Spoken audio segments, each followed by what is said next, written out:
2025, année vitréenne de l'inclusion. Derrière ce que vous affirmez comme impossible, nous voulons toujours le voir comme un possible. À l'occasion des 20 ans de la loi handicap, la ville de Vitré se mobilise. L'inclusion sera le fil rouge de l'année, avec de nombreux événements et une ambition renouvelée de faire de Vitré une ville accessible à tous. 11 millions de Français porteurs d'un handicap. Il pourrait être ajouté ceux qui en ont un temporairement, ainsi que les personnes vieillissantes qui perdent petit à petit mobilité et acuité des sens. Presque 20% de la population, potentiellement près de 4000 Vitréens. Qui peut vraiment croire qu'il n'est pas et surtout ne sera jamais concerné? Qui peut encore croire que cela ne mérite pas notre attention et notre mobilisation? C'est aussi une question de respect et de considération. C'est de l'humain, tout simplement. Et que dire de toutes les personnes qui sacrifient leur vie professionnelle ou leur quotidien pour aider chaque jour un membre de leur famille touché par le handicap, parfois sans aucun répit quand le handicap est trop lourd? Derrière ces réalités qui peuvent paraître bien sombres, se dresse en fait un merveilleux horizon d'espoir. Espoir d'enfin voir notre société s'unir malgré nos différences. Espoir que chacun comprenne que la différence n'est pas un obstacle mais une chance d'enrichissement mutuel. Espoir que tout ou presque soit accessible à tous. Espoir que demain, on ne parle plus d'inclusion des personnes handicapées, mais qu'on le vive naturellement et quotidiennement. Merci de prendre le temps de lire ce dossier qui vous parle de ce que nous faisons sur le territoire pour tendre vers ce merveilleux objectif.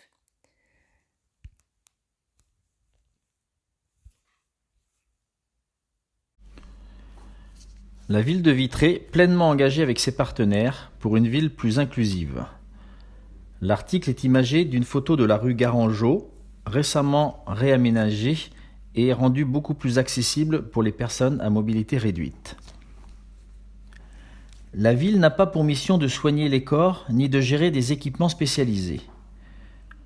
Pour autant, elle est responsable quotidiennement des personnes dont la mobilité ou les sens sont diminués. La ville de Vitré doit veiller à l'accessibilité de sa voirie, de ses espaces publics et bien sûr de ses bâtiments et services publics. Pour ce faire, elle a la chance de pouvoir s'appuyer sur un tissu de structures dynamiques et des professionnels compétents et engagés. En s'appuyant également sur la commission communale pour l'accessibilité, qui vous est présentée un peu plus loin, et aussi sur l'expertise de terrain des usagers. La ville s'adapte d'année en année. Ces dernières années, les trottoirs ont été dégagés d'obstacles et de voitures. Les trottoirs abaissés comme lors de la requalification de la rue Garangeau, sans oublier la mise en place de dalles podotactiles et de zones de rencontre. Le bénéfice de ces aménagements va au-delà des personnes handicapées et améliore le confort et la sécurité des personnes âgées, mais aussi des enfants, des poussettes, des mobilités douces, etc. Les bâtiments communaux se mettent aux normes. En 2005, la loi handicap a prévu la mise en accessibilité de l'ensemble des établissements recevant du public sous 10 ans environ. Afin de permettre aux collectivités, dont le patrimoine bâti peut être très important, de programmer un plan pluriannuel de travaux, un agenda d'accessibilité programmé dit ADAP a été mis en place à la ville. La ville s'est ainsi engagée sur 9 ans pour réaliser l'ensemble des travaux de mise en conformité. Avec l'installation au printemps prochain d'une nouvelle signalétique sur les bâtiments municipaux, l'ensemble des travaux aura été mené à bien. 2025 marquera donc la fin de l'ADAP de la ville de Vitré, faisant d'elle l'une des collectivités les plus en pointe en ce domaine. Une communication adaptée. Depuis 2023, un nouveau service nommé Axéo permet à chaque personne sourde, malentendante, sourde aveugle ou aphasique de venir non accompagnée faire ses démarches et ses demandes. Tous les services d'accueil de la ville sont équipés de cette application et des outils informatiques nécessaires. Cette plateforme permet l'intervention d'un opérateur relais spécialisé dans l'accompagnement de ces publics, interprète en langue des signes, codeur en langue parlée complétée, transcripteur, pour traduire l'échange dans les deux sens.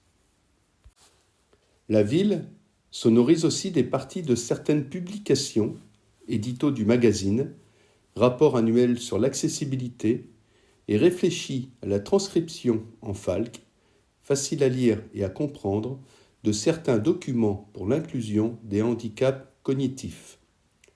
Le Centre culturel Jacques Duhamel, en plus de traduire en langue des signes française sa présentation de saison, propose aussi de plus en plus de spectacles adaptés.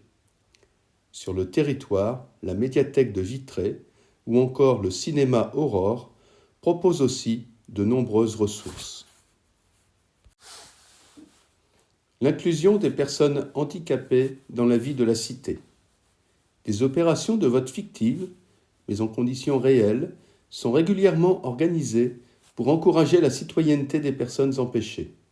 Chaque année, la ville s'engage très fortement dans le duodé et dans l'accueil en stage de personnes handicapées. En 2024, le duodé a permis à 18 personnes de venir en immersion une journée dans les services de la ville, tous mobilisés. Un duodé inversé a aussi été proposé avec les AT le 27 février dernier afin de permettre à des agents de partager le quotidien professionnel de personnes handicapées. En matière d'éducation, la ville est en permanence attentive à l'accueil des enfants porteurs de handicap, soutenus par un groupe de travail, École inclusive, dont les propositions sont notamment formulées dans le projet éducatif territorial. Une vingtaine d'AESH, accompagnant d'élèves en situation de handicap, sont répartis sur les 4 écoles primaires publiques et les partenariats sont nombreux avec l'IME L'Étoile et l'association Loisirs Pluriels. L'offre sportive se concrétise par des créneaux réservés aux structures spécialisées dans les équipements sportifs ou la mise en place de jeux et d'équipements adaptés, comme récemment à Maison Rouge. Enfin, la ville se veut fédératrice des énergies locales pour co-organiser des événements favorisant la découverte de sports ou activités adaptées et pour proposer un festival Osons la fête ensemble dont la dénomination parle elle-même de l'objectif de mixité des publics et du plaisir de vivre ensemble. Après le succès de la première édition en 2023, elle sera de retour le 13 juin prochain, voir programme page 17. La DAPEI, Phileas ou encore Stratagem, pour n'en citer que quelques-unes, sont des structures partenaires sur lesquelles la ville peut s'appuyer régulièrement. Le saviez-vous ? Handicap vient de l'anglais hand in cap, qu'on traduit par main dans la casquette. L'origine vient d'une pratique anglaise du XIXe siècle où un médiateur proposait une somme complémentaire dans un chapeau pour compenser la différence de valeur entre 2 articles troqués. Il s'agissait alors de rééquilibrer l'échange pour plus d'équité. Le terme est passé ensuite dans le monde du sport, avec les courses hippiques et le golf notamment, pour atténuer un désavantage entre participants et donc rééquilibrer la compétition. Le sens médical que nous connaissons aujourd'hui date des années 1950.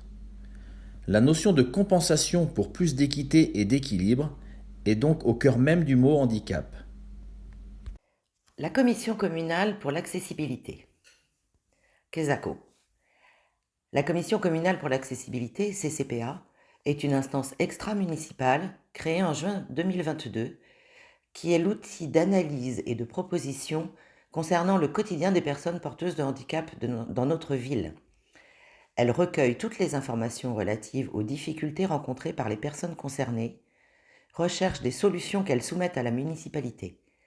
La concrétisation de ce travail se matérialise soit dans des travaux de l'achat de matériel ou de dispositifs, des actions de sensibilisation du grand public ou d'accompagnement des personnes handicapées, des animations pour promouvoir le vivre ensemble. Ces travaux sont menés en lien avec les acteurs professionnels du territoire dans une option et une optique réaliste, pragmatique, mais volontariste. La composition La commission est composée de 3 élus municipaux, 3 professionnels de structures d'accueil de personnes handicapées et de 3 citoyens vitréens concernés. Elle est présidée par Anne Bridel, maire adjointe à l'inclusion et la santé. L'élu et la commission appuient leur action avec l'aide d'un chargé de mission à mi-temps. Ces missions sont définies par le Code général des collectivités territoriales qui prévoit des missions obligatoires qui visent à établir l'état de l'accessibilité sur le territoire, bâtiments, voiries, transports, logements. Elle établit ainsi un rapport annuel de ces constats présenté en conseil municipal et transmis au préfet. Au-delà de ces missions obligatoires, la commission a élaboré un plan d'action 2023-2025. Vous pouvez le retrouver sur le site de la ville www.vitré.bzh/inclusion.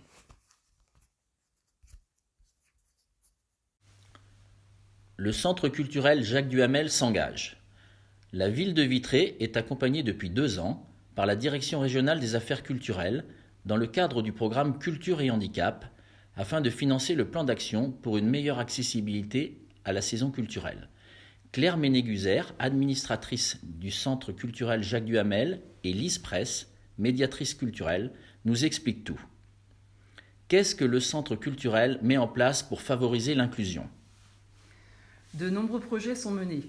C'est une thématique transversale qui nous oblige à questionner l'ensemble de nos pratiques. Accessibilité du bâtiment, signalétique, communication, adaptation des spectacles, mais aussi la programmation elle-même, en faisant une part plus importante aux artistes en situation de handicap. Le préalable a été de mener un diagnostic complet et de former l'ensemble des agents du centre culturel à l'accueil des publics en situation de handicap et à la conception de parcours adaptés. Plusieurs dispositifs ont été mis en place ces dernières années. Plateforme PMR pour les concerts debout, visite tactile des décors, spectacle en audio-description ou et surtitré, achat de boucles magnétiques ou encore traduction en langue des signes de la présentation de saison. Nous essayons de prendre en compte un maximum de situations de handicap différentes. Avez-vous des actions de prévues dans les prochaines semaines ? Nous proposons cette saison 2 spectacles en audio-description pour les personnes malvoyantes et aveugles. Après les Gratitudes en janvier, nous accueillerons Monte Cristo le 20 mars. Environ une vingtaine de places sont réservées spécifiquement pour l'audio-description. N'hésitez pas à vous faire connaître auprès de la billetterie. Qu'est-ce qui vous motive dans cette démarche ? L'accès à la culture est, pour tous, un droit fondamental. Nous souhaitons qu'un maximum de personnes franchissent les portes du centre culturel et un handicap ne devrait jamais être un frein. En tant que service public, rendre les spectacles accessibles au plus grand nombre est évidemment au cœur de nos missions et dépasse la question du handicap. La route vers une société plus inclusive est longue et complexe, mais elle est essentielle et passionnante. 2025. On n'a pas tous les ans 20 ans. Le 11 février 2025, plus de 170 personnes étaient présentes au centre culturel pour fêter les 20 ans, jour pour jour, de la loi pour l'égalité des droits et des chances, la participation et la citoyenneté des personnes handicapées, dite loi handicap. Un texte fondateur qui a permis de faire entrer le handicap dans le droit français et de favoriser l'accès à l'autonomie des personnes handicapées, ainsi que l'adaptation de notre société au handicap. Un programme spécial tout au long de l'année. Après un début d'année riche de propositions au break, avec l'exposition Vision du Monde, présentée en janvier par l'APF, France Handicap 35, et l'association étudiante Révélateur, et le procès du handicap, action d'éloquence proposée par les jeunes d'Ecclesia, le 25 janvier dernier, ne manquez pas nos prochains rendez-vous. Les 10 et 11 mars, les Paradays, organisés par le service des sports de la ville à destination des écoles primaires, pour découvrir des sports et activités adaptés et sensibiliser ainsi les enfants à différentes formes de handicap. Du 28 au 30 mars, la 8e édition de Tekin Vitré au Centre culturel Jacques Duhamel, portée par Vitré Communauté, et qui posera cette année un accent particulier sur le potentiel du numérique en matière d'accessibilité. Du 25 au 27 avril, les Sportiviales, avec un volet inclusion renforcé. Le jeudi 22 mai, 2e édition de la journée multisport adaptée à la base nautique de Haute-Vilaine, portée par Vitré Communauté, l'ADAPEI et la ville de Vitré, avec plus de 400 personnes présentes, venues des établissements d'accueil de personnes porteuses de handicap ou de personnes âgées, des associations et des écoles. Le vendredi 13 juin, de 14h à 23h30, deuxième édition du festival Osons la fête ensemble, au Square des Bénédictins. Ateliers, démonstrations, théâtre, danse et concerts le soir. Du 7 au 10 juillet, la caravane du sport reposera ses valises et ses activités en partie adaptées dans les quartiers de Vitré. Nous vous donnons rendez-vous dans un prochain numéro de Regard pour découvrir le programme du deuxième semestre. La web radio de la ville, Cause Média Vitré, proposera également une série d'émissions en partenariat avec Phileas, un beau projet pour permettre à des personnes en situation de handicap de construire, tourner et monter une émission de radio de A à Z, à retrouver très prochainement sur toutes les plateformes.